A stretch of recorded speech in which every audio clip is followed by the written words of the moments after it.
Hello, my name is Eleanor Craig and I'm a second-year PhD student in the School of Sociology and Social Policy. Today I will be talking about my experience of the challenges conducting research on sensitive topics during COVID-19, using my research on child sexual abuse as a case study. Research surrounding sensitive subjects such as child sexual abuse can be ethically challenging to research, especially when working with participants who've experienced sexual abuse. With such a sensitive subject, it is of great importance not to cause undue distress to the participant or re-traumatize them when discussing sexual abuse. I have found that my research into child sexual abuse has undoubtedly been impacted during the COVID-19 pandemic. This impact can be seen in multiple ways, such as an increase in demand on specialist charities and a recorded increase in sexual abuse and violence within the home.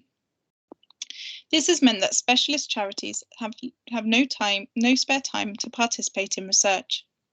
Meanwhile, some demographic groups, such as mothers and unpaid female carers, are less available for research since they are already stretched for time due to additional homeschooling and caring duties falling mainly on women and mothers during lockdown and tiered restrictions. These changes to society and the charity sector have resulted in a need for me to carefully consider alternative means of accessing participants and even conducting research, whilst remaining cautious in ensuring participants experience no triggering or harm. The second year of my PhD research coincided with the outbreak of the COVID-19 pandemic, requiring me to need to continually reassess my recruitment and research methods. My research involving online semi-structured interviews with victims and survivors of child sexual abuse explores their experiences and evaluations of child sexual abuse prevention methods and recovery. With 1 in 4 children experiencing sexual abuse during childhood, this is a sensitive subject which impacts many people.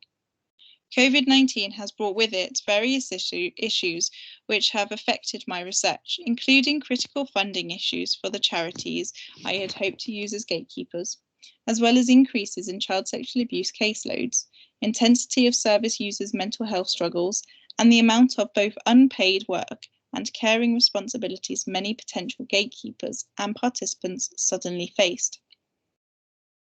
Collectively, these various challenges prevented recruitment of participants through previously selected methods, and I therefore had to look at alternative method options. The emotional impact abuse can have on an individual's life may result in long-term emotional, physical, and even financial challenges. And indeed, it is the obligation of the researcher to ensure participants do not experience unnecessary emotional harm.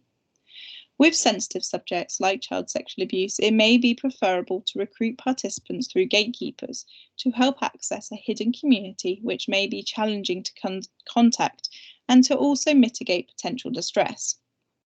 A gatekeeper is a person who controls access to an institution or an organisation, and they can help researchers access hard-to-reach or vulnerable participants and can help protect participants, particularly when involved in sensitive research.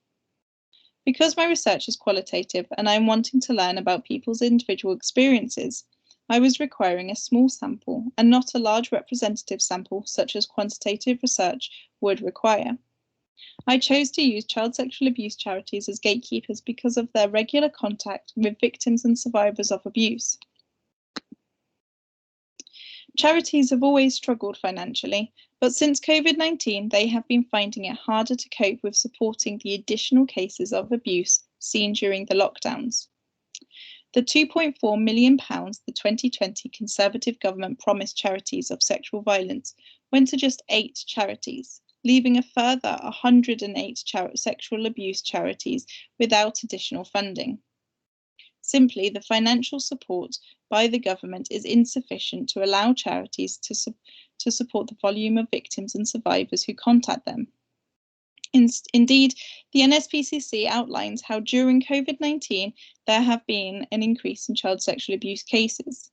Mosaic reports that their child sexual abuse helpline calls more than doubled during the first lockdown in 2020, and Childline states that it has seen 3 times more children contact them about child sexual abuse within the family since the start of the first lockdown last year.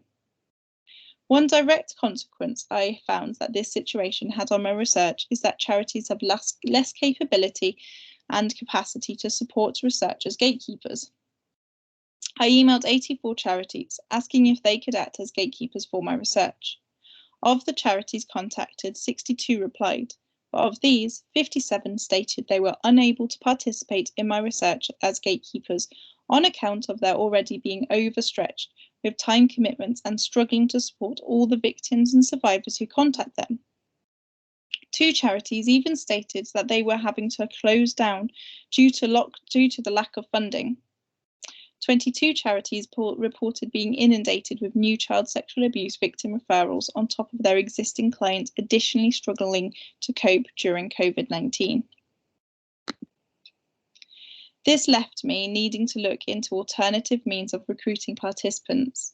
I considered utilising online platforms or recruiting through connections made through voluntary work and previous employment within the sector. Online recruitment may be done through social media sites such as Twitter or Facebook, or through support pages which state that they welcome researchers and recruitment. I decided against recruiting through Facebook largely due to the sensitive nature of child sexual abuse and with specific groups created for child sexual abuse survivors containing rules regarding no recruitment. However, I found Twitter easier to recruit through, with the ability to follow others with a similar interest area.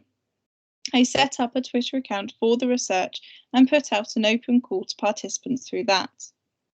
I also made contact with old work colleagues and acquaintances I had made during conferences and voluntary work, but quickly realised they were all experiencing the same issues as the charities I contacted, and unfortunately COVID-19 was taking its toll on them too, financially, emotionally, and through the triple shift, with most of them being mothers and having to cut back on their working hours. I also found it was important to consider the range of participants I had previously been seeking for my research and reflect on possible exclusions by my previously adopted recruitment and research methods.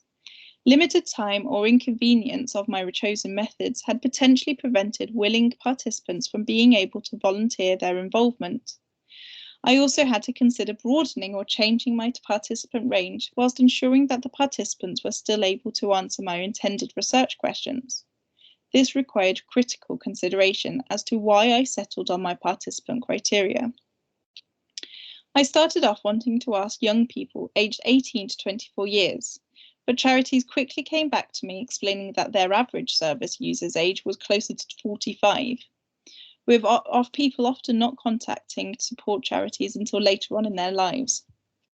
This was something I had not previously considered, so I quickly decided it was important for me to open my participant criteria up and widen it as far as I could, but still making sure I could answer the research questions. And so it went from a restrictive 6-year age bracket to anybody over 18 years of age who had experienced sexual abuse as a child.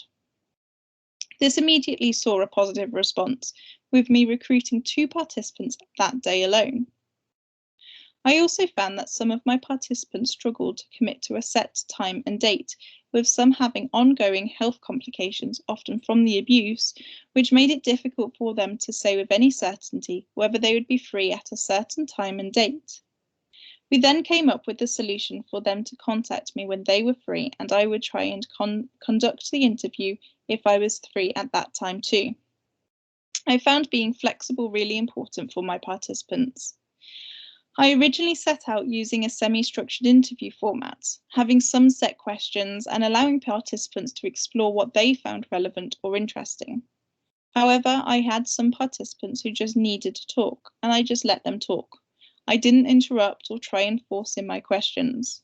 I'm sure some people would challenge this and say my research is less reliable because of the varying interview formats, but for my research and my participants, this was the right decision. Because of the sensitive nature of my research, I'm not trying to produce completely representative data. Instead, I want to understand and learn as much as possible from my participants and their experiences. And I found by having much more organic and natural conversations, my participants opened up and brought up new and relevant concepts and ideas that I had not previously seen I had not previously considered or even seen in the wider body of literature. So, what are the impacts on my research? I found that by ensuring I had a broader age range, I received a varied understanding on victims' and survivors' experiences.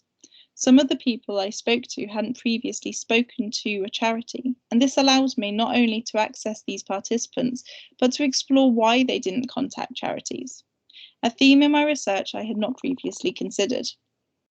It also allowed me to get enough participants to answer my research questions, to the point where I was seeing the same themes and trends, and no new trends were emerging. At this point, I was satisfied with my participant size. My own interviews didn't feel rushed. Because I allowed my participants to suggest a time and day that was suited for them, not restricted to normal working hours, I found they were more than happy to talk at great lengths about their experiences, opinions, and even advice they had for other survivors. This was a tremendously helpful way of gaining insightful data. It felt like there were no time restrictions and participants just talked to me at great lengths, sometimes up to 2 hours. By being more open during the interview and just letting my participants talk, not sticking to the semi-structured interview format, my participants felt freer and brought up important points which I had not previously considered.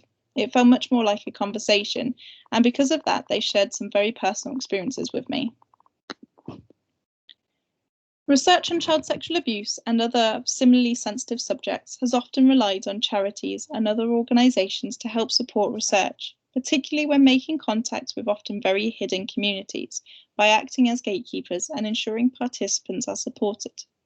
However, the pressures of COVID-19 has overstretched my chosen gatekeepers and necessitated the adoption of alternative participant recruitment strategies.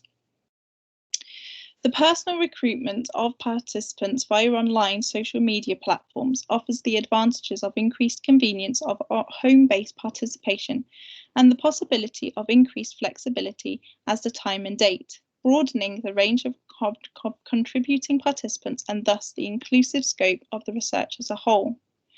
I quickly learned the importance of creative and adaptive recruitment methods whilst prioritising the well-being of all participants, which allowed for more robust data from participants who may have previously been excluded from contributing to more traditional methods of research.